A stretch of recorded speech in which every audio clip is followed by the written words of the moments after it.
And I just paused, and I'm like on the call with a bunch of these senior leaders from this $4 billion company. And I was like, I'll pay for lunch, but I'm not paying for any alcohol. And it's silence. Pin drop. And everyone knows that you close a deal over what? Alcohol, right? Everyone wants to be wined and dined. And so when you're building a product and you want to establish trust with these dealerships, there's the expectation of paying for alcohol. But from the very beginning, when we launched our company, the number one principle that I had in mind when it came to the sales activity that we were doing is I'm not paying for a single drop of alcohol. And it reared its head at one point where we were taking clients out and they bring around a wine menu. Even though I would try to cover my bases, I would call the restaurant ahead of the time. I would tell them, hey, we're having clients, but we're gonna have a dry table. So don't bring the wine menu. But then again, they would always make a mistake and maybe they would still bring the wine menu. And having the courage to speak up and say, hey, actually, we're having a dry table when the client is now starting to get ready to order their Chardonnay, right?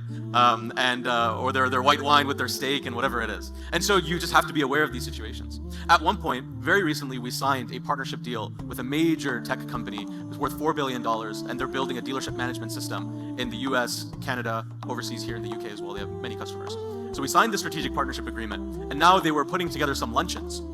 And they said, hey, we want you to sponsor. And I said, absolutely, I will sponsor. I can't wait for the event. It's going to be some golfing event in North Carolina next month. And they said, great, your sponsorship, by the way, is for the lunch sponsorship. So that's what you're going to be expected to pay for. And I just paused, and I'm like on the call with a bunch of these senior leaders from this $4 billion company. And I'm like, I have to speak up now. And I said, look, I'm happy to pay for lunch, but there are some stipulations that I have in mind. And they pause. And they're like, what stipulations? Abdullah. And I was like, I'll pay for lunch, but I'm not paying for any alcohol. And I know that might be unpopular, and I apologize in advance, but it's just something that we have said that we would not do as a company. And it's silence. Pin drop on a virtual call, no background noise.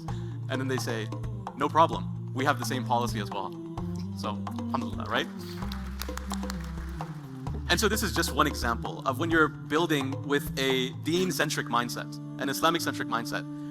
There's a principle that you must stand upon, even if you're providing a service to people that are not sharing the faith.